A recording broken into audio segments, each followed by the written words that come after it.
man. Slow down. Act like you got 'em skate. Act like you got 'em skate. Act like you got 'em skate. Act like you got 'em skate. Act like you got 'em skate. Go live, I'm finna go live. Go live, I'm finna go live. Go live, I'm finna go live. Go live, I'm finna go live. Go live, I'm finna go live. Go live, I'm finna go live. What's up, everybody? Hey, welcome back to Coach Hayes Football. Coach Hayes Football Live. Listen, man, we got a very exciting one. We are going to give people a few minutes to join us. I know we started actually right on time today. You know what I'm saying? Because my guest, man, he's awesome. He's on point. And guess what? He ain't behind the curve, as they say. But anyway, with that being said, we are going to give you a few moments to log on. We're going to let these numbers get in and rise a little bit before we go ahead and get started and talk about the topic of the day. All right, good. Also, let me know in the comment section, please, as I always say, that everything sounds good from the audio as well as visual. So if we do have to make any adjustments, we can make sure we do that so you have a great experience in this process, because we have a very informative guy on today. We're going to be talking about football training and football camps, and are they safe, in this pandemic? And,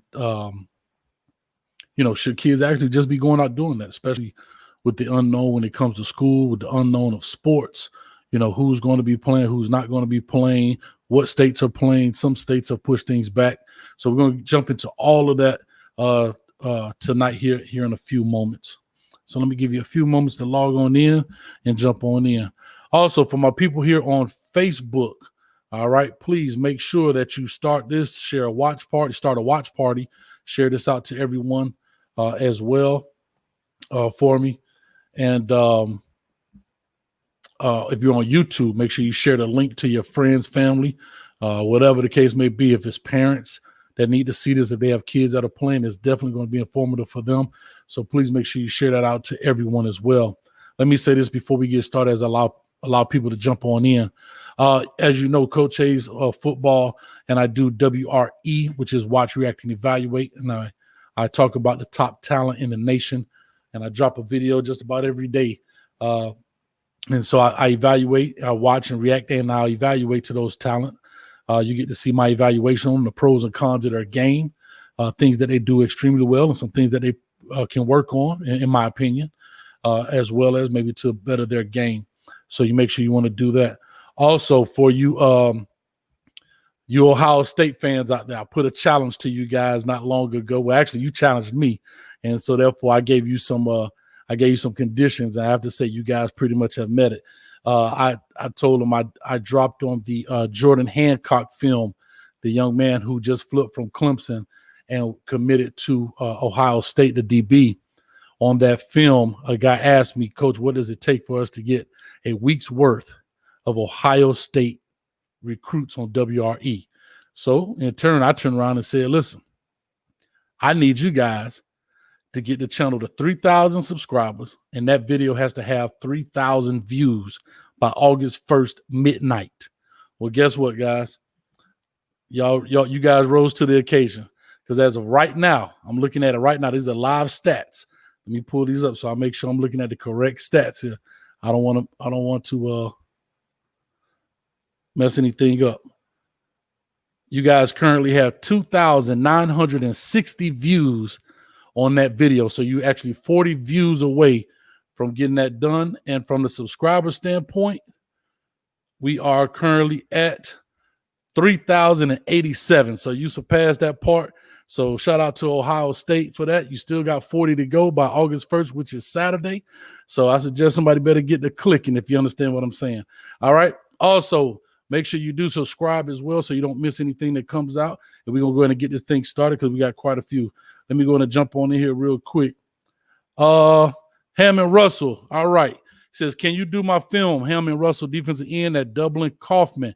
Hammond, yes, I can. I do a subscriber Saturday. I actually suspended that for a little bit because I am working on our website. We're going to get that up. It's CoachHayesFootball.com, and that should be up shortly. So you're going to be able to put your information in on that site, and then that way I can get it, because I tried to get you guys to do it, man. Y'all were DMing me on Twitter, Instagram, Facebook, in the messages, even getting text messages. I don't even know how you got my cell phone number, but y'all getting text messages and so forth. So anyway, I'm trying to make it one spot where you guys can get that. All right, here we go. Joe, what's good, Coach? Intro 5, man. I appreciate it. Hey, I got something special for you coming up soon, too, for a new intro for this one for Coach Hayes Football Live. All right.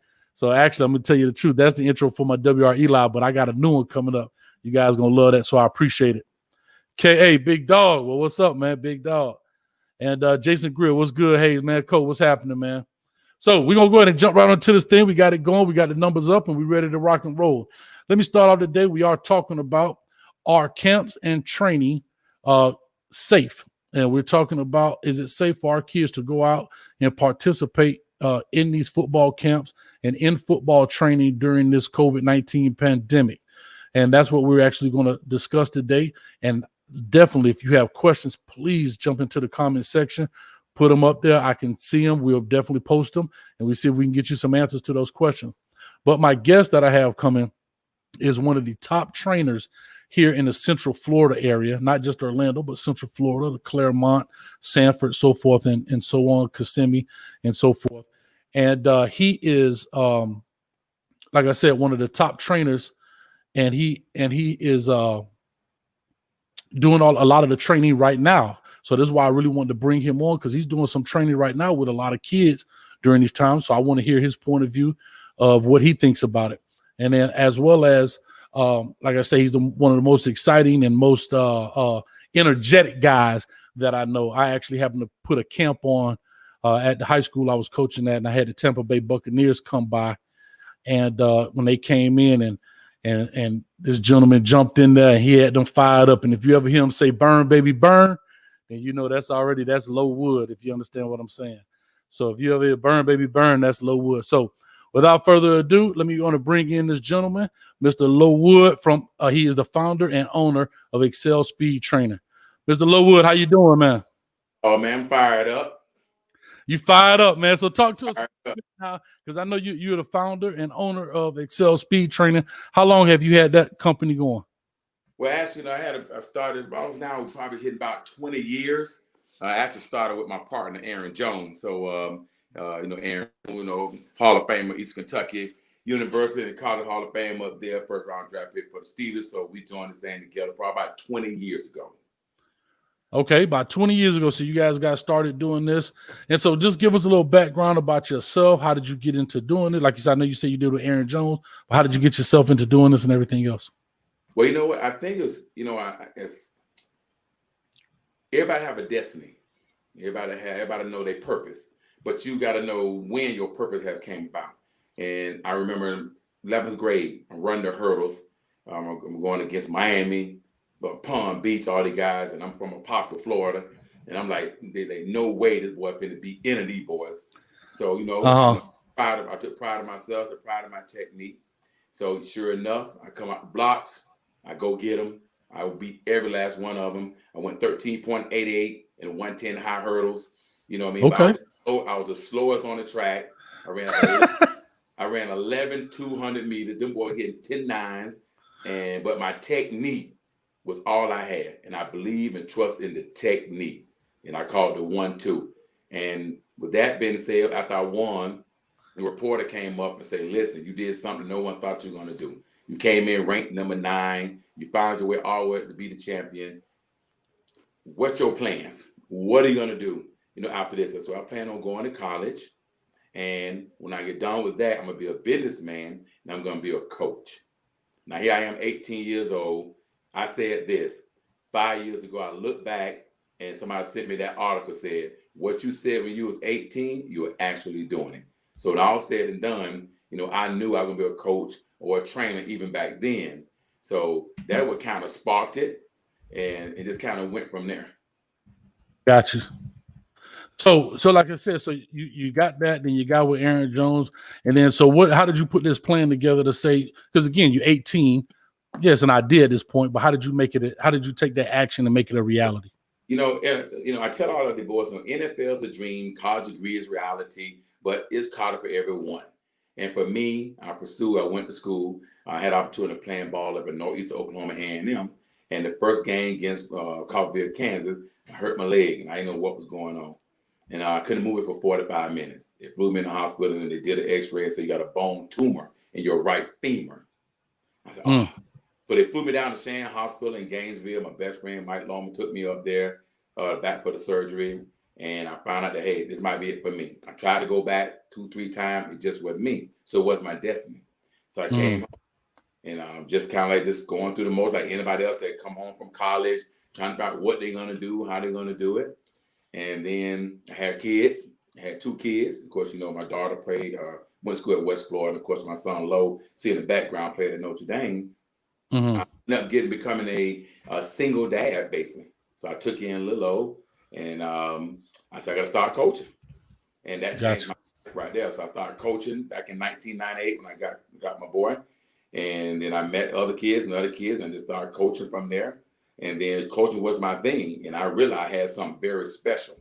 So I ended up started doing football, and I did track. Then we win a national champion Pop Warner, so that was huge for us. And then we started winning all the track national championships. And then one day a guy came to me and said, "Can you train my son to be fast like them?" And I said, "No." Okay. I said, "No. I can train him to be a better athlete, a better kid, work hard, work ethic. I can focus on his technique, but I can't train him to be fast like Emory Peoples or HaHa Clinton Dix or Carl Joseph or Quincy McDuffie. A lot of that's in the blood. I just tighten up the technique." And the guy was like, "Well, I pay you to train him." And that kind of sparked us. So I'm like, "You gonna pay me to train them?" Right. And I said, "Okay, I'll do it." But then I trained a couple of kids, and I said, "Man, this thing can be something good." So I talked to one of my friends, Dre, and he was like, "Well, let's try it." We did a camp. And it went all right. We didn't work out. So I talked to Aaron Jones. He said, "You know what? I got 3 kids. I'm home. I retired from the NFL. Why not? Let's do it." So me and Aaron Jones came together back in 2000, and we started a camp. So I went to school at International Fitness Association, got my certification. And Aaron, of course, graduated from East Kentucky with certification and rehabilitation, things like that. And we just kind of meshed it together from there. And we did our first camp. And you're going to laugh at this one. You ready to laugh? Go for it. I thought I could do 4 days camp. My first one. 4 days camp, 4 hours, right? Guess how many kids showed up? I was gonna say about 6. Okay. 2 showed up, and our kids. We still did it, and then it's something we believed in, and we want to do it with a passion and just build something, not just for the kids, not just to make money, also just for the kids to get some good training.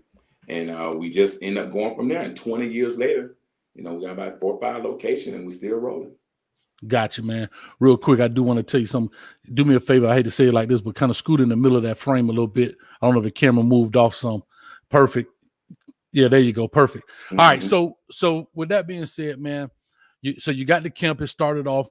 Where are you at today now, Lo, with your training? How has it grown from, I guess, 20 years ago, 2 kids, 4-hour camps to 2020? Okay. Well, it was ups and downs, of course. Of course, with the society, what brings the ups and downs, when the market crashed and people not working, 2008, 9, 10, it went down, and then it got back up and going. But right now, at this present time, the training is strong like it was back in 2001, 2, 3, 4, 5, 6. Back then, we're averaging training 80 to 90 kids per day. And wow. Right now, there's right now, if I can add the books up, every location we have, I added about 3 weeks ago, was at 152 kids a week. Just personal training, not football. And that's during this time, that's during this COVID period. Right now, there's about 150 kids that's training per week. That's where we at right now with our training. And that's on the books. That's waiver, registration, signed, sealed, delivered training multiple times a week. Different kids. Now, these just high school kids, or this is what age ranges are the? We start at 7 years old. Reason why, because we feel like the attention span at 7 years old can focus and maintain the training. And remember, we don't Excel Speed is not a football training company. It's a speed, agility, condition, fitness training company. There's no football in our training. The only balls that I train is medicine balls. So we roll from 7 years old to 18, but we do have kids come back from college and maybe 1 or 2 NFL to come back and get a little work. Right. Well, that is part of football, but I understand what you're saying. Like, you're not out there training specific football skill, tackling and route running and so forth. Yours is based on just, like you said, speed, agility, those type of things. Yeah, mine is just. We look at it like, let's train the body, the mind, and the soul. We have Okay. as part of our family that does all the football training. We have that, but for the Excel Speed itself, that's what we do because we feel like it needs to be a balance. It needs to be a balance. You can train the mind, body, and soul. And my boy Aaron Jones and Trish McCaddy can train how to be a defensive line specific, or Tyrone South can train how to be O-line specific, or Drico Jock can be a DB, or Kenneth Shaw can do a wide receiver, Mike Jones can do a linebacker. Now they're getting the best of both worlds. Gotcha. So somebody got to take care of the body. Got you. So Excel Speed Training does that part, but then you can branch off to other guys who work with you for specific training if you need that. Yeah, and now they got a well-rounded athlete. He'll be in shape, speed, agility, quickness, and be great in what his craft. And that's the thought process with us. Got you. So now let's jump on into this thing, man. We got your background. We kind of know what it is all about. We know how you came about, what you got going on. And I mean, those numbers are astounding, man. Like I said, basically 150 kids out there during this time. So here's my question, which is the title of the show is, are football camps and trainings safe? Just a yes or no question. I say yes. Okay. Now I'm gonna play devil's advocate here in this program here, and I'm gonna be the guy that says no. Okay. And so what I would like to do is in this, because I do want to speak for the people that don't, and then you can speak for maybe the people that do. And so forth. And so I just want to bring up, like I said, I'll just talk a little bit about a couple of things. And I know with this whole COVID-19, my biggest concern, and I think a lot of people is that the left hand doesn't know what the right hand is doing, right? So, and I'm speaking from a nationwide standpoint. I'm speaking from, you got one governor doing this, and I'm not talking politics, I'm talking about rules that are in place. So you got a governor doing this for his state, that governor's doing that for his state. This team said, yeah, they can play. That team said they can't play. This college is full steam ahead. This conference has canceled all their games. So it's a juggling act of who's right, who's wrong, where's the compromise? And at the end of the day, is it about the dollar bill or is it about the health of people, not just the kids? So I say all that to simply say, for me, I'm going to say my argument is necessarily no as of right now, because I've always said this. As much as I love football, as much as I want to see it played, and I don't think anyone is willing to risk their life, potentially, okay, or a life of a loved one for a game. You understand what I'm saying? And so I say that to you. What do you have to say in return to that? Well, right now I'm focused on the training side of it. The game itself, I think that's a whole nother topic versus training and the game. That's a whole other topic. So, in that part, that's very difficult to talk about and very difficult to discuss because there's no social distancing or nothing you can do with tackling. You can't play a football game without tackling. So that's right. They're going to eliminate that automatically. So if they feel like tackling and playing football is going to be a big problem with playing the game, then there's no game. That's just what it is. Sure. Of course, there's training side of it. Now that's a different perspective because there's no touching. For us, my training, there's no touching. There's no. You can separate social distance to a certain degree. You can do 6 feet apart, and sometimes they get close. You try to spread them out again, so you can kind of control it more. But there's no way that you can control social distancing in playing the actual football game. I got you. So in saying that now, so we talk about camps and we're talking about, like I said, training and camps. And for those that are just tuning in, I am speaking with Mr. Lo Wood. He is the founder and owner of Excel Speed Training. And we are talking about our camps and training safe during this pandemic and during these times, as well as if you are just logging on, please make sure you hit that subscribe button so you are aware, man. And we're going to jump right back into this. So Lo, and I know you're talking about the game itself, but I'm talking about, because this is the time of year where football practice is starting, football off-season conditioning is going on.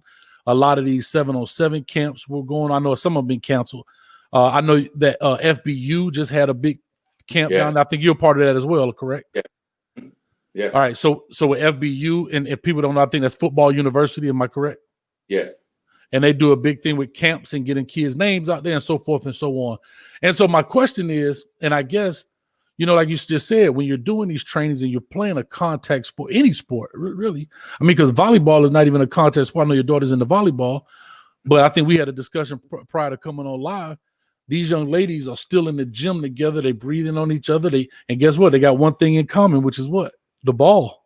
Yes. They constantly touching face. They moving their hair out their eyes. They, sometimes they cough, and then they go to grab the ball and they hitting it across the net. So I'm just posing a lot of devil's advocate questions in this.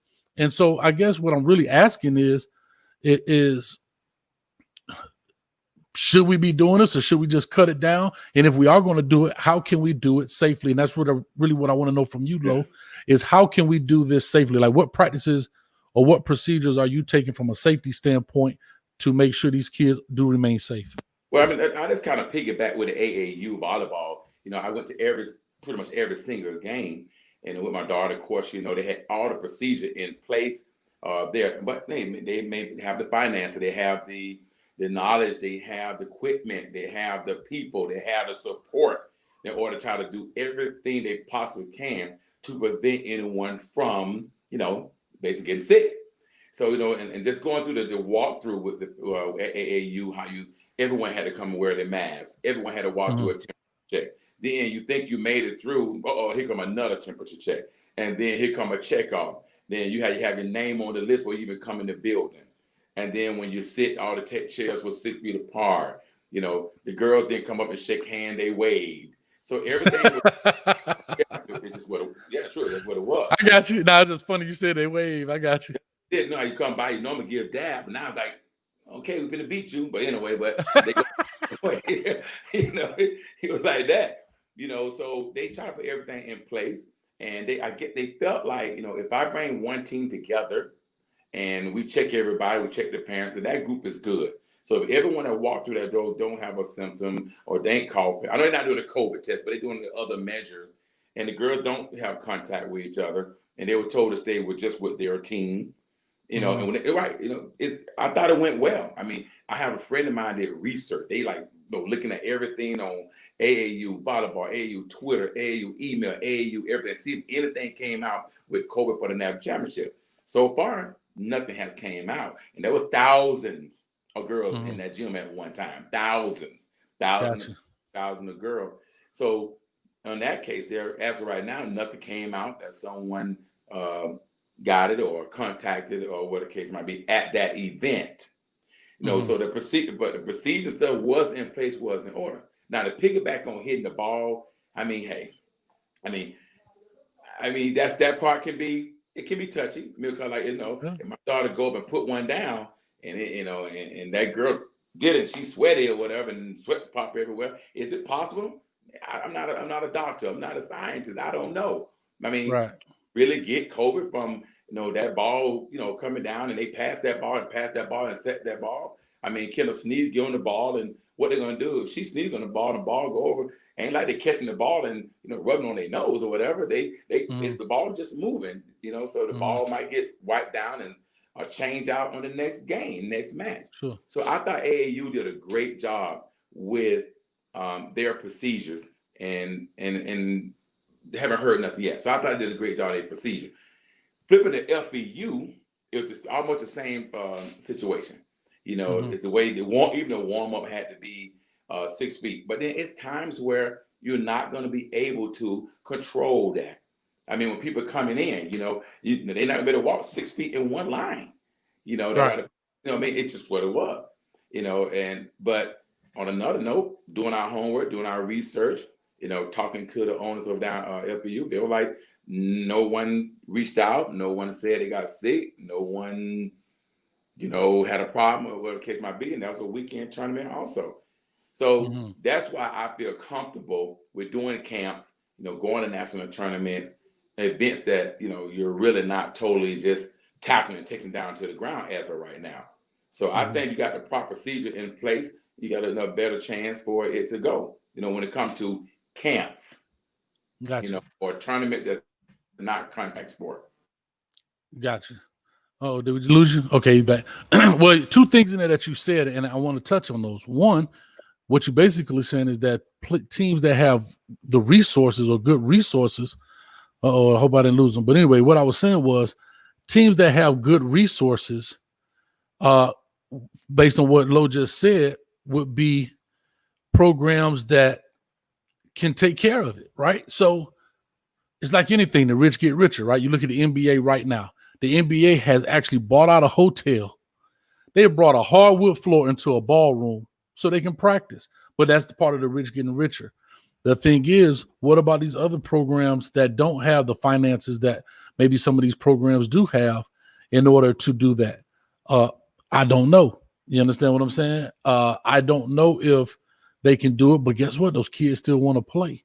And so maybe that's the question. And then the second thing, and I don't know if he can hear me, and I'll go over this again when he comes back on.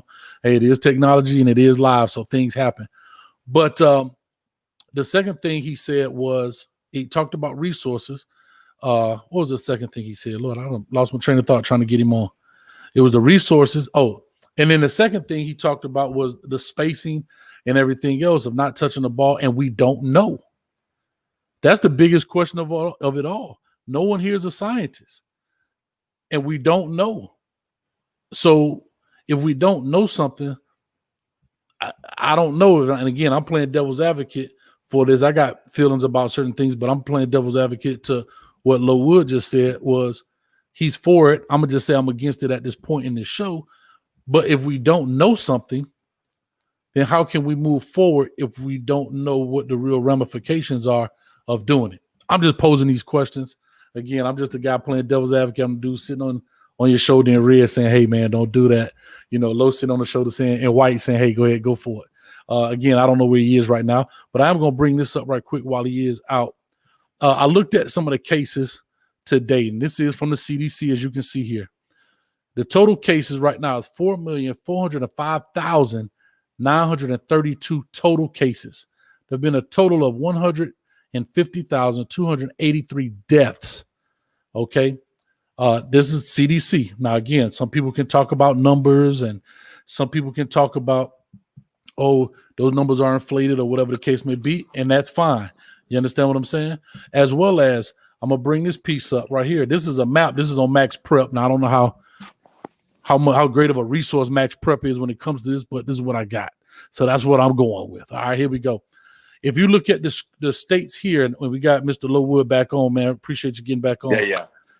So if you look at the states right here in this light green, okay, those are the ones that are starting their schedule, their football schedule on time. All right, they're starting their schedule on time. The mid green, I'm gonna call it, right, or the grass green right here is delayed fall season. I mean, they've been pushed back some. There's been a delay in their start of their season. Maybe I know here in Florida, I want to say it's the 24th or the 27th of August. I know some other places are doing it in the spring or whatever the case may be. And then here you got the very dark green is the season moved to the spring 2021. That's what I was saying. So you got New Mexico, Nevada, and the state of Washington, Vermont have moved their seasons back into the spring. So they'll play football in the spring. And then the gray with the stripes is they have various start times. Nobody's on the same page. And then the places up here that probably had the least amount up here is to be determined. They don't know what they're going to do yet. All right. So far as Virginia here, Lord, let me get this right. My Missouri, if I got that correct, Montana's, North Dakota's, and Minnesota. Come on, Hayes. Come on. Talk about my geography teacher. Get it right. All right. You understand what I'm saying? Hey, try to say that 5 times. I'm trying to tell you. I'm looking like, okay, make sure I get it right. All right. So with all that being said, you can see, and this is what I was saying earlier about the left hand not knowing what the right hand is doing because there's not a blanket rule. Everybody's doing something different. So therefore, that's where I think a lot of the confusion is coming in. There's no set rule in place for what's happening. So I did want to say that, like I said, is that there's no set rule in place. And so everybody's going, this way and that way, but everybody's making their own decision. So I'm not sure if you had a chance to hear what I said while you were out. But what I did say to the comments you made were the two things that stuck out was one, was about resources. Okay. And so what you're saying is that the programs that have the most resources, right, have the better safety precautions, I would assume. You know, like I'm looking at the NBA right now. They've traveled, they got enough money now. They rent out a whole hotel. We got to get his Wi-Fi paid up, man. Hey, do me a favor. See that Cash App down at the bottom? I need you to hit that Cash App right there so we can donate to the Wi-Fi fund, man. We got to get these boys their Wi-Fi up, man. I'm just teasing. But, hey, it happens, man. Trust me. I know in Orlando, it rains here a lot, man. It's been storming, a lot of lightning going on. But anyway, back to what I was saying again, and he's gone. But so I'm going to pose this question to him again quickly. Is, like I said, the rich get richer so far as that. And, all right, here we go. You good, man? You got the mute on, man. You got to cut the mute on. You got the mute on.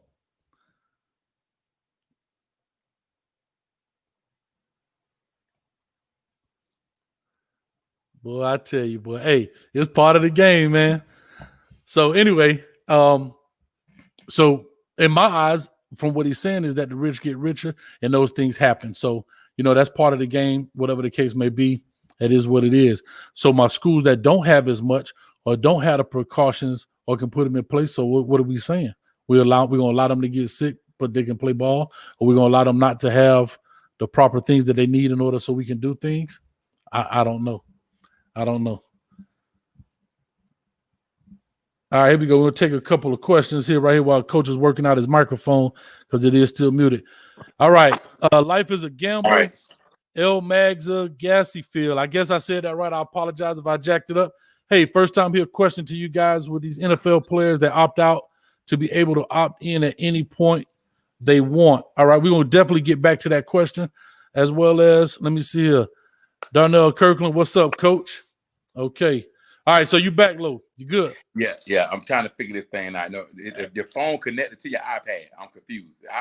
I'm still old school. I didn't go back to the Android, flip phones. You know what I mean? Don't feel bad. Hey, see this? See this? I got all these keyboards and stuff, but I still got a pen in my hand. Right? Yeah, exactly. And guess what? And I still got a notebook. This is my office right here. Look at my office. That's right. Old school pens. This is out of That's control. right. And I still got a notebook, man. But I want to touch base a little bit when you were saying about the resources. And that's one thing I did notice. The resources was great at AAU. I feel like the resources was great at FBU, but it was tough because outdoors, it ain't secluded.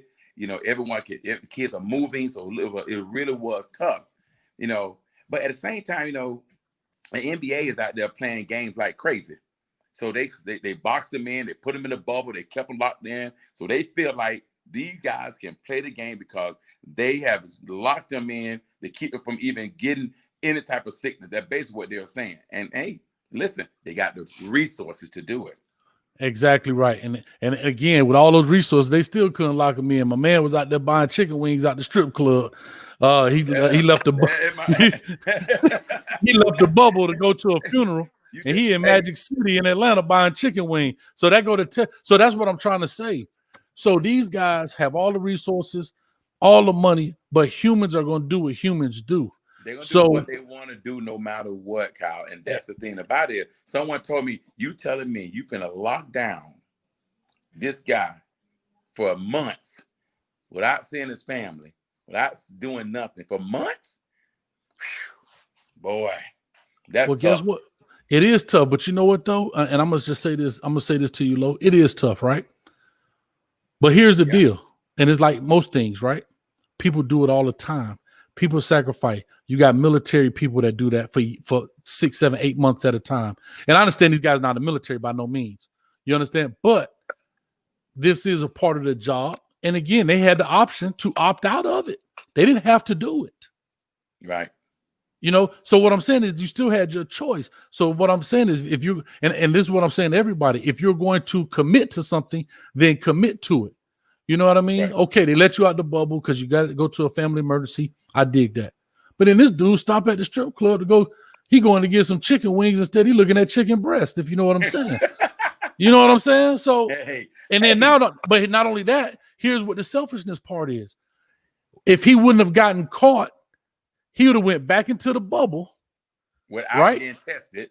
Without they probably would have tested him. But what I'm saying is, who knows what could have happened? And now LeBron, and I'm just bringing because his name is big, LeBron and so forth, they go back and 2-3 months later. So I guess I'm basically trying to say is, you can't jump in the water and not get wet. So it's either you're going to do it or you're not going to do it. We can't halfway do this thing. Right. You know what I mean? It's either let everybody just play and then let the chips fall where they may, or be committed to knocking it down, don't do anything, and then call it a day until we can get our heads wrapped around it. And I agree with that, because that's what happened with training. Some parents say, you know what? I don't think I'll let my kid come back this month. Not because nothing you're doing, Lo. My kid been fine. He been here with you for 3 months. He had nothing going on, nothing in our family. He don't got nothing. We've been tested. We're good. So, but at the same time, the way the numbers going, what thing looking, I'm choosing to pull him for this, for a while. I understand, no problem. But then there's other parents that know we're good. Everything been good. We're gonna continue pursuing what we're doing. So some are saying no, some of them are saying yes. And here's the thing about it. I'm talking about a lawyer family. I'm talking about a doctor kids. I'm talking about a nurse kid. I'm talking about a pediatrician kid. I'm not just talking about the kids at McDonald's, Walmart, Amazon family. I'm talking about I train every profession kids in the world. And guess what? All of them have an opinion of yes or no. So ain't no one type of family saying just get them out there and let them go. I don't care. Go run. Get out my house. No. No. I got doctors and nurses saying let them go. They don't have to wear no mask. That kid don't have to wear no mask. So they say it's okay because y'all outdoors. They see the 6 feet. Then they see okay, we kind of tight right there. But they don't come and say move Johnny over. They like go Johnny, go Johnny, go. Right. So when all said and done, it's a discretion of the parents also. And also the kid, the trainers and the coach need to do their best to, have social distance the best they can. But it's very, very difficult. It is very difficult. And I agree with you 1,000%. I agree with you 1,000%. Let me see. I got a quick question. This your boy right here. Come on, let Lo get your Wi-Fi up, man. Yeah. Go ahead. Then Donnell Kirkland says, thank you, sir. No problem. And life is a gamble. I live in Miami. What's up with you, man? What's up with you? I'm from the crib too, baby, as you already know. And then Donnell also says, yes, sir. Here in August, we started padded practices August 17th in Michigan. All right, that's good to know, man. That's good to know. All right, let me see here. What do you think about Marshall, coach? You got to help me out with that Lakers all day dope. Marshall, talk to me. I don't know who that is. Got to leave in the comment section. And V Willie promos, Florida's a joke. Shut it all down. No school, no campus until the curve flattens. And I have to say this, man, I kind of agree. I mean, I understand it's a business, but we got Disney World open. We have Universal open. And I don't know. And I guess my skepticism about the whole thing is you said this too. This was the second part of after resources was you just said you're not a doctor. I'm not a doctor. I don't know. So when I don't know something, it leaves room for skepticism. It leaves room for the devil to creep in for worst case scenario. And that's what the problem is. The flu kills people. We know that. Kills a lot of people. But we know the flu. Right? We may not know all of it. I'm not a doctor. I'm here. COVID is a strand of this type of flu or whatever the case may be. I don't know. Like I said, I don't have MD after my name. I got coach before it. But we don't know. And I don't think the medical professionals even know. You understand what I'm saying? And I think that's really what the underlying thing is that because people don't really know, but yet we want our cake and eat it too at the same time. And then here's my real question. And again, I haven't done all this research, and I'm definitely going to do it now. I'm thinking about this now. When this thing first broke, people thought Italy was going to be off the map. They thought every person in Italy was finna die, right? Right? When this thing first broke out, right? Italy, the numbers was just shooting like this, like a skyrocket. Every 5 minutes, boom, boom, boom, boom, boom, right? Right. Now you don't even hear about Italy. So what did they do? I don't know. And I'm posing that question. I'm not saying it because I don't know. So please, if you do know, please put it in the comment section. Coach Low, if you know, please inform us. But I don't know what these other countries, what did China do? And I'm not trying to get into the politics of it all, guys. I'm just strictly talking numbers. What did these other people do in order to either suppress or sustain these numbers? That they think about it. We are a small percentage of the country, but we got the highest numbers. You know, so I just simply said all that. Okay, let me go quick here. Jimmy, what's up, Coach, man? For schools that cannot start a season because of COVID, what do you think about schools having limited practices in order for players to get film? Players still need film to get recruited. At least they would be playing against their own each day, just trying to make conversation. Well, Coach, like I said, and here's my response, and Lord, I'm going to let you speak. Can't jump in the water and not get wet. If you're going to have one practice, then have the whole season. That's how I look at it. If you're going to have, like you look at the big conferences. I think the Big Ten just came out. We're only playing conference games.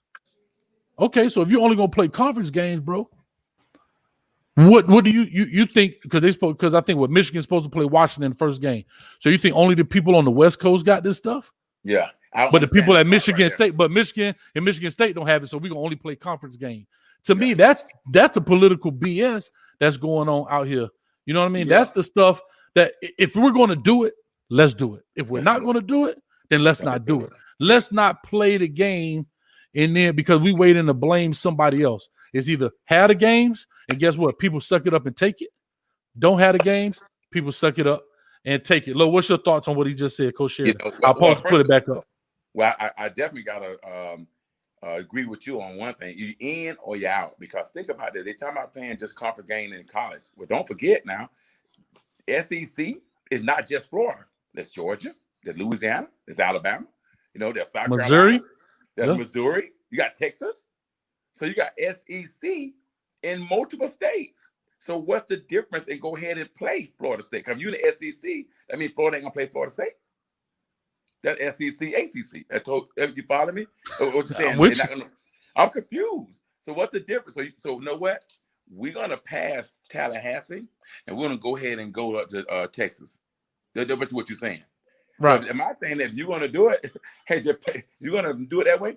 Play all the Florida schools, play all the Georgia schools, play all the Missouri, Michigan schools. Y'all didn't play each other in your state. That's it. Cause it don't make no sense. Go play Texas, come back. Then Texas is gonna go play another team, and then they're gonna play another team. So all said and done, it don't matter how you do it or how you chop it up, it's still the same thing.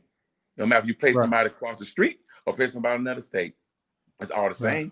It's no different. Okay, this state got more people with the COVID than this state. Okay, we ain't gonna play that school. Right. I'm confused.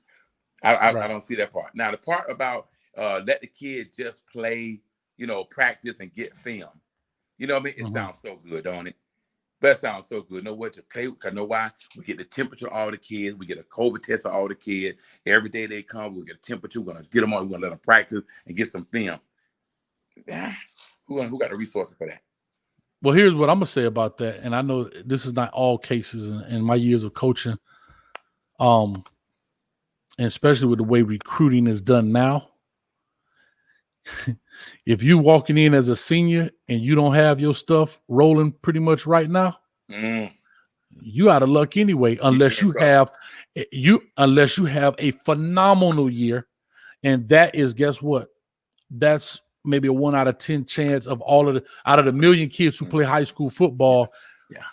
That might be 50 kids, I would say, that nobody knows about. Nobody knows anything about them. Never heard of them. And he just comes out of the bushes and has this phenomenal year. Because because here's the deal. I do these reaction videos every day, right? And I do them based on the commitments and so forth. Bro, all the commitments are juniors.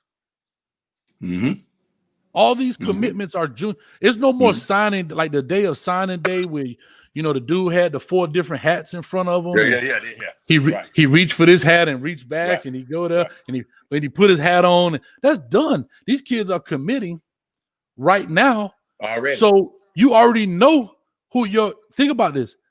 The majority of these schools, and I know there's some smaller tier schools, I get that. And we can go and talk about, having big walk-on programs at those schools, something that the NCAA can do, or whatever the case may be, having a big walk-on or some kind of big camps for these guys, maybe like a week-long camp that may allow these coaches to come to different regions or whatever the case may be. But for the bigger schools, they already know about you. They already got your commitment. Think about this. You got guys right now. I just did it. I think I saw the guy in California. Not California. I'm sorry. Was it Alabama? You only get 25 scholarships. They on their 16th or 17th commit already for the class of 2021. Ooh. They already on their 17th commit. That means they only got 8 more commits to go. And you think, here's the deal. The offers are already out there. They're just waiting for the guys to say, I commit. Yeah. Okay, let me pick it back a little bit on that. Think about this here. So do the college have to start changing their mindset? Because right now, what you just said, these kids in trouble. So because the college is already focused on the kids they already offered or the juniors or whoever commit. So do the college have to change their mindset a little bit now and say, okay, well, I'll take 20 commit, but I'm going to hold 5 because, there was this kid who played, second string, big boy. I remember him, but I need to see him a little more action. I know he's going to be that player. He might be that diamond in the rough. Do I need to hold 5 scholarship just in case? Because I'm going to tell you like this. That happens. I've known some schools to do that. They also have some other things they call in gray shirting and all of that. That's getting into the nuances. But that may be a strategy, and that can be team for team, right? That can be a strategy that's done team per team based on your need. But the big schools, the Alabamas, Ohio State, Clemson's, they don't need. It's a million kids play football. Trust me. If Johnny 1 don't work, Johnny 2 available. If Johnny 2 don't work, Johnny 3 available. You understand what I'm saying? And so with all that being said, the bigger school, like I said, it's always about the rich get richer. Mm-hmm. My thing is the smaller schools, right? And I'm going to say smaller, the FIUs, the Sun Belt conferences, even some of the mid-major, the Division 2s, even the mid-majors know who they want. They just waiting for Division 1s, the FBS guys to fall off. Right. A little bit. It's a exactly. So they wait on the Division 1 and Division 1, the mid-major waiting on the smaller school, and they wait on D2. It's all a trickle-down effect. But can they do that now? Can they do that now? Or do they just go out these guys and try to lock him in now? These guys who are not worried about people falling down. Because they don't know. They can't wait no more. You don't know what's going to happen. Right. And so you can see that pattern happening in the recruiting because the guys are committing so early now. Right. Yeah. They're not taking visits. They're not even taking visits. They're locking in their career. And I listen. I ain't mad at some of them because I'm like, lock in your career. Lock in your opportunity right now. Lock in your college scholarship now. You don't know what's going to happen. If you lock this thing in, go ahead. And another thing great about locking it in early for some of these guys, if you're good enough and things don't work out, trust me, somebody else will grab you. That mid-major will grab you. Yeah? Sure they will. So they're going to be fine regardless. Anybody that can commit to Alabama, if it don't work out, Akron's waiting on them. Sure it is. I mean, Ohio's waiting on them, so it don't really matter. But I will tell you another thing. I thought about what the guy was saying about letting the guy practice, whatever. If they choose not to have football, and these guys need to be seen, and when they can't get on the campuses and all that there, we know virtual stuff is good or whatever, but they're going to have to do some heck of training and get some good film on them just really getting it down the right way. So try to get at least on the radar of these schools. And that's why I say maybe the college is going to have to change their mindset a little bit. Because I'm telling you right now, I know a kid right now that's training with Aaron, and this kid got a motor, he's a beast, and ain't Enos. And last year his year was no good, okay. But I watched this kid, and if he don't get an opportunity right now with the school being shut down, I'm telling you, it's not going to be good. Because this kid can play that level. But every time I mention him to a school, they're like, "Well, they see more film. They saw more film." So you know what? Heck, we did video him training. That's it. That's all we can do. I don't know whether this is against the rule or not, but you can mute this. I don't know if you can, but it's live, baby. So get what? Lowood said it. I'm gonna keep it real. Hold on. Let me say my disclaimer. This is nowhere but no. Go ahead, man. I'm just teasing. Go for it. But listen, I mean, I know being able, because I talked to a lot of college scouts. you know, and we train these boys. I'm like, listen, the guy said, what you want to do? He said, Coach, I got to get in school. I said, what level you looking to go? I don't care. So I reached out to some school, put them right on FaceTime. I mean, hey, he watched the boys grind. That's what they're doing now. That's another avenue to do it. You know, I mean, hey, maybe it's wrong, maybe it's right, but hey, we got to do what we have to do right now to get these kids the opportunity to get in their school. Because a kid like that, shame if he don't get what he deserves. All because I agree. And we got to do something about it. We got to do something about these kids. Because I ain't gonna say this, but remember this: if these kids don't get opportunity, imagine what's gonna happen in society. A kid that can't go. I agree. Woo, I agree. But here's the thing too, though, Lo. But here's the thing too. Here's the deal too, right? So it's always one of those things that's always said. You know, you got to take that time serious. Tomorrow's never promised, right? But in the same time, I agree with the training. I agree with all those things. But trust me, I'm gonna say this. I'm gonna be very honest. They know these college coaches. They don't have nothing to do. They're not. All they're doing right now. I'm talking to plenty of buddies. They are sitting in the office watching film. Not just the recruiting office is watching film. The coaches are watching. So now they have another 20 or 30 sets of eyes scouring the earth for film because why? They're anticipating not having high school ball. How do I know who's coming? So trust me, they're on huddle 8 hours a day. So they are watching. Now, for the kid that didn't put his stuff on deck, on film, well, you know, it happens. And here's the deal with transition. In all transition, Lo, something gets lost. Something or someone gets lost in that transition. That's just part of the process. Unfortunately, some of these kids will fall victim to this pandemic and they won't get that opportunity. That's why I simply said that the NCAA needs to do something, or these colleges need to do something, you know, the regional walk-on, where when this thing does kind of calm down a little bit, they can have a padded camp. And maybe that'll spark the guy's interest. We got to be innovative in this thing. Let me do this real quick so we can move on. I want to look at it, perfect timing. Okay, you back. I want to get to a couple of I got some exciting comments here. All right, brother Jay Blaze says, "Yo, what's good, Coach Hayes?"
I'm back, man. I hope we didn't lose anybody.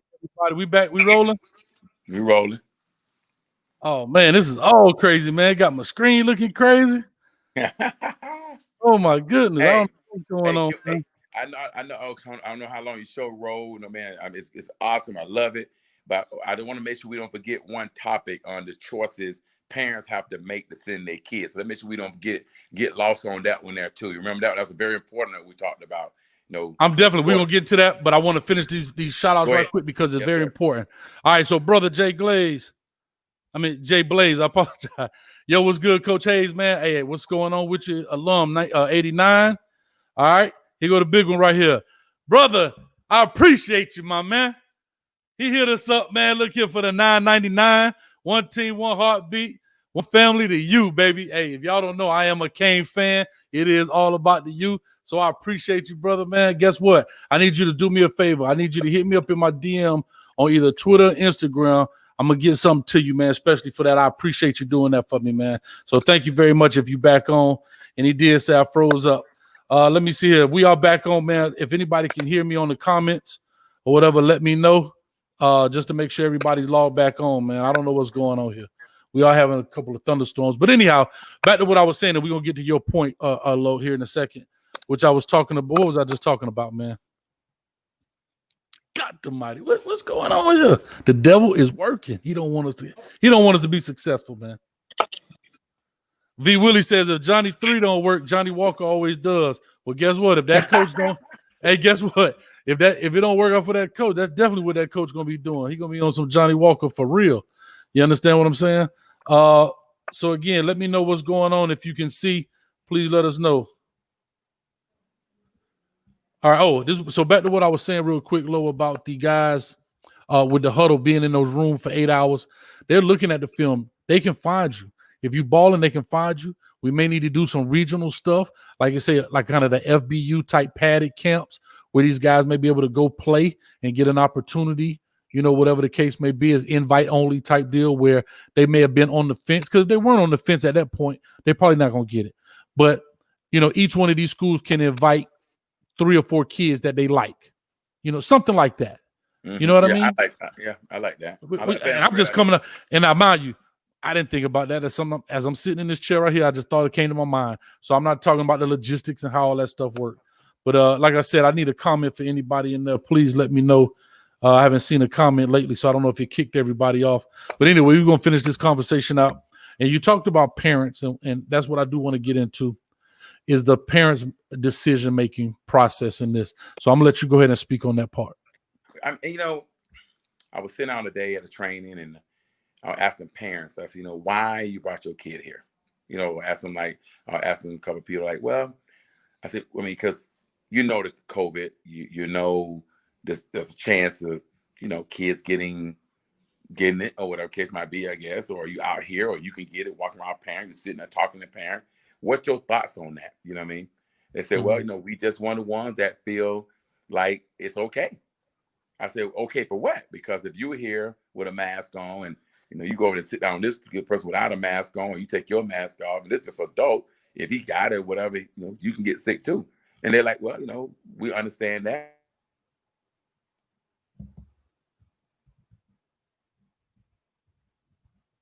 They're training. The kids out there training. I say, do you have a problem? I said, no, if I had a problem, I wouldn't bring him. So he said, this one lady said, I just feel, if I bring him, then I understand the consequences, and I'm okay with that. So when the kids were to go play football, or what the case might be, shouldn't the parent have that say so? Long as they work on social distance, do the right proper things before they get to the field. Because remember, once you're on the field, that's out. There ain't no social distance on the field for the football field. Let's cut that mess out. You can put a mask over your face, all that, but he's still gonna get his head knocked off. He's still gonna get hit. He's gonna get slammed. He's gonna get a helmet toe off. They're gonna get into a fight. They're gonna, they're gonna do everything you do in football. It's football. So my question is, and I asked the parent, do you feel like the parents should be the one making the choice where their kids go or not? Because they do understand there can be some consequences. And every parent there said yes. But the parent that called me said they're not bringing their kids back, they said no. So when all said and done, if the parents, I thought the parents should be the one to make the choice. That's just my thought. And really that's what's happening. If you really think about it, I guess there are some 15-year-olds that run their house, but that's a household thing. That's a parent. It is back to the parenting thing. But like I say, it's up to the parents. Yeah. So the parents are allowing it. The parents are wanting them to go back out and everything else. Let me ask you this, because I am not sure. What do you know, or if anybody, I guess they can hear me in the comments. The comments haven't moved since then, man. And what do you know anything from a Pop Warner standpoint? What is their stand so far? What are they planning on doing? Because I don't know at all.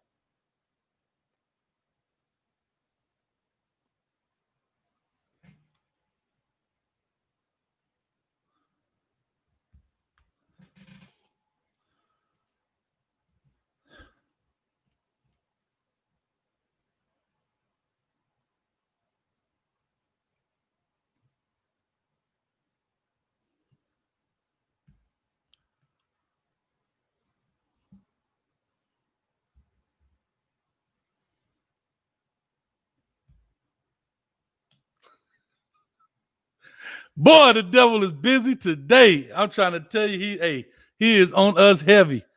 All right, Cole, there you go, Cole. Oh, there you go. You good to go. I wasn't on mute. I wasn't No, on mute. I saw you. No, you wasn't on mute. No, I brother. saw you. But go for it. So Pop Warner. Pop Warner. Are they rolling this year? We about to run it out. Go ahead, Pop Warner. We rolling this year or not? Yes, August 29th. As of right now, yes, August 29th. We crank up. I'm the head coach for Ocoee Bulldog JV. Just got the word. August 29th is going down practice, full speed ahead. Okay, so August 29th here in Orlando. I can't speak for Pop Warner nationally, or is that a national thing? Man, we're gonna have to cut this thing off. I can't hear you, man. I don't know what the connection is. Bad. Like I said, Orlando has been bad here with the weather and so forth. Things get bad, man. I don't know what's going on. What's happening? Jimmy says there's thunder in our hood, Coach. You ain't lying about that. Jimmy, give me a thumbs up if you can still hear us, man. It is bad connection, and I'm hardwired too. I'm not even Wi-Fi, so I don't know what's going on with it, man.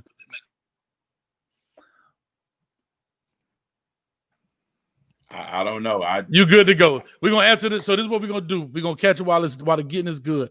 All right. Talk to us about. We'll pose this last question. We already been an hour in, which is good. So we're talking about Pop Warner. Do you know if that's a nationwide or is that something here locally in Orlando? That's Mid-Florida. Mid-Florida Pop Warner. August 29th, we'll go. As of right now, we'll go. That's starting practice August 29th. August 29th, Mid-Florida, we'll go. I got you. All right, man. But Lo, listen, let me do this, man. I hate to do this. If we back on, I want to say this one more time. Big shout out to brother Jay Blaze now for $9.99, man. He hit us up. Man, that's gonna mean a lot. Trust me, they get a lot done. One team, one heartbeat, one family to you. Baby, you already know what that's all about. Okay. I did want to give him his extra shout out. So with all that being said, man, I want to just say this in conclusion. If you have anything, we talked about COVID decisions, parents. You know, I hate the fact this is going like this the first time it's happened, but guess what? The devil stay busy, and we're gonna continue to fight him. But just in conclusion, anything you like to say, and then we'll do our following remarks. Me? Yeah, your training times, anything you got. Yeah. Well, you know what? My thing is, like I say, I'm like anybody else. You know, I try to do everything safe as I can, even at my own home. You know, I carry around me a whole bunch of sanitizers in my bag, in my training bag. I got Lysol in the training bag. I got gloves in the training bag. I got what else we have? We have, like I say, sanitizer, everything. You know, I got masks in the bag. So kids come, you know, hey, you got a mask, I got a glove, got everything you want if you want it, if you want to use it. You know, some kid opting not to use it, whatever. Parents okay with it, we roll with it. So we try to, you know, follow the procedure because you have to. You can't ignore the fact that this is going on. You can't ignore it. So you have to, you know, do other measures. You have to be on point. You have to be clean, you know, the best way you can. You have to try to social distance the best way you can. Is it going to work 100%? No, it's not. I haven't seen it work 100% in a restaurant. I haven't seen it work 100% nowhere. You know what I'm saying? Because there's going to be some kind of way that somebody's going to pass each other less than 6 feet. It's just going to happen. You know what I mean? It's just hard. We'll try to do your best. So, but for the training side of it, you know, I see a lot of trainers out there doing their best to work on social distance. I see a lot of trainers, you know, wearing masks. I mean, I've seen guys got kids separated best way they can. I see it out there. We are trying as trainers in Central Florida. We are trying. I'm telling you right now. You know, is it hard? Yes, it is. I mean, you see some of my video, we right there grinding. You know, but we ask the kid, are you sick? Ask the parent, is he good? You know, is he got a headache? Is he, or whatever. We do everything we possibly can. It's very hard, Kyle. It's very hard out there. But at the same time, the parents made decisions to bring their kids. We do our best to keep them as safe as possible. It's very hard and very difficult out there in this world, in this society right now. So, you know, when it's all said and done, you just got to keep on moving. And like I say, be in or out. That's just how I look at it. And you know what? I think that's where we agree with this whole thing. Like I said, I play devil advocate to it. I personally, in my personal belief as Coach Hayes, I believe that you either have to do it or you don't do it. And I'm one of these people that I'm just not. I'm a very black and white person, right? Like I don't see a lot of gray in a lot of things, right? And so it's like I said, to me, it doesn't make sense if we're only going to play 3 games. But we're not going to play 12 games. Well, just go ahead and play 12 games. If that's what you want to do, then do it. Don't try and sit up here and sugarcoat it like you making all these great precautions against this thing. You know what I'm trying to say? Exactly. You know, Exactly. so with all that being said, man, you're 100% right. I'm gonna do this. I guess we still got people we rolling, man. I don't know, but anyway, I'm gonna just in conclusion, I'm gonna look through some of these again. Boy, brother Jay Blaze, he on the football Villy. Much love. All right, Lakers all day dope. Coach, I'm talking about Jason Marshall, the cornerback from Palmetto, 5-star. Yes, I know exactly what you're talking about. I'm definitely gonna do his film here shortly. I know he's getting ready to do his commitment here shortly. I know they have another young man named Corey Collier. I just did the film 2 days ago, I guess, on the wide receiver. They have his name is Brashard Smith. He's outstanding. He was a 3-star as well. Brother says, I don't agree with the star system they got out there. Okay, I don't know either. I don't always agree with the star system either. You can kind of tell that on my films. You know, some of the stuff is a lot of hype, but I don't know what the algorithm says and how they do it. Sometimes you need to put some real people eyes on it and not a computer. All right, let me see here. Other than that, man, we look at Coach Hayes in the house. We back up and running. Sorry, guys. Technology, gift and a curse. Hey, Cal. Yes, sir. Just they talking about a star system. Well, always remember, it still come down to film and grades. All you got to do. Hey, it's funny you said that. Look what you just said. He says, look, Son O'Huddle as a 2022 QB, he got hurt. It's important academic scholarship. Yeah, hey, it come down to film and grade. Okay, how you doing? What you say? They're gonna get some 5-star just for the okay, young 5-star. It come down to film and grade. Don't forget, Isaiah Myers had nothing. He had little film. His grades was MAC AP classes. Guess what? Right. Washington State, 89 catches, 15 touchdowns, 1,500 yards, 4th in ballistic call, and he had one opportunity. So it come down to film and grades. I'm out here all about them stars. Film and grades. Yeah, those stars, you know, like I said, those stars sometimes, man. I just saw a kid, if I'm not mistaken, and I may be wrong, correct me if I'm wrong, somebody please. The big safety that went to Miami, the James Williams kid, I did a video on him. He was a 5-star. And then one of those reporting sites, I don't know which one, so I'm not going to call their name. I'll let you do your own research. When he committed to Miami, because he was predicted to go to Georgia. Okay? He was predicted to go to Georgia. Well, when he ended up going to Miami, one of those, I can't say which one. I don't know if it's 247, Rivals, Max, whatever. They dropped him down to a 4-star. And then here's my biggest question. I know this is not what this is about, so we definitely going to conclude this. This is what I don't understand about the star system, and I'm just being honest. You got guys that are 4 stars right now, right? For example, I've done videos on guys that were 4 stars. A week later, they become a 5-star. So my only question is, there were no camps going on, no football being played. So how did they become a 5-star? What did they do to change from 4 to 5 stars? Only thing I can think of, maybe they got a bigger offer from a bigger school that made them a 5-star. They was already committed to a school. Well. That's what I'm saying. Yes. So, see that? There you go. They answer your question. A mess. Yeah. So with all that being said, man, you know, it is what it is. I may start my own star system, man. Might stamp them with a big H or something. You know what I mean? But anyway, listen, man. Hey, Coach, man, Brian Block, I appreciate you, man, for coming on. Still here, man. I appreciate it, man. Thank you so much for watching. And like I said, in conclusion, real quick, Coach, how can people find you? Well, I'm glad I flipped the script on this thing. Man, that thing went out real bad. Okay, so how can people find you here on Twitter? Oh, man, just check me out at Excel Speed 12.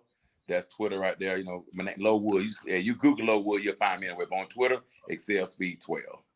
All right. And then what about Instagram? Instagram, Coach Low for life. Not for a season, not for a reason, for life. You got balls, Coach? You got balls? You like that? You like how I do it? You like that? I got a ball for you.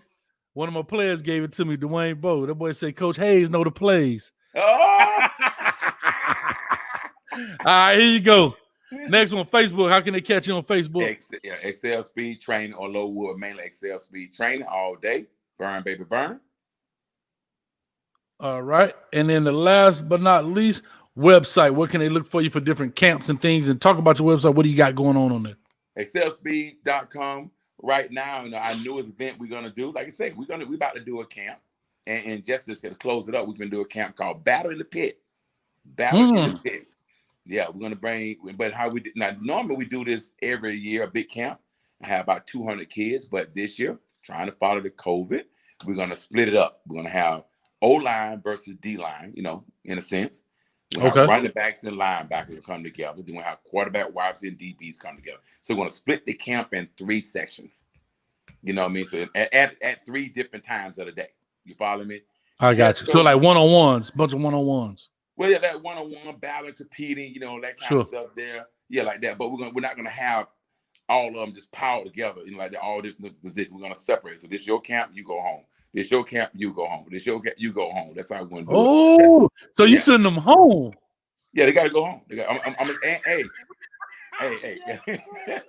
And then, hey, Cal, I'm going to send them home with some barbecue because Battle in the Pit.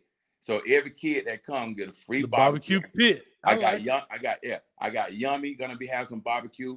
My boy, we call him Fat Daddy. He going to be there. And I got my boy Nico, Big Glen barbecue. So all the kids going to come there, get trained up by the best trainers in the business, and then they're gonna get opportunity to compete against some of the best around. I got 3-star, 4-star, 5-star gonna be there too, and I got little kids gonna be there too. We don't rank little kids over here. We just train them up and coach them up. Then we're gonna feed them real good, and then we're gonna send them home. So Battle in the Pit, August 22nd is going down. I got you. So if anybody wants to go to Lowood and Excel Speed training, I guess you can go to any one of those platforms to reach out to them, maybe the time, where to meet, how to get up with them. All the information is probably on excelspeed.com. And please, if you're in the Central Florida area, from down to Kissimmee, I don't know, you tell the people, I can't promote your stuff. You tell them how far you go down. We sit to Florida. We got all different locations. We got Castleberry, so everybody from Cocoa. I got them coming from Cocoa, Titusville, Oviedo. They go to Castleberry location. Everybody from Sanford, D-Land, Deltona, Lake Mary, Lake Brand, they all come to the San Lando Park location.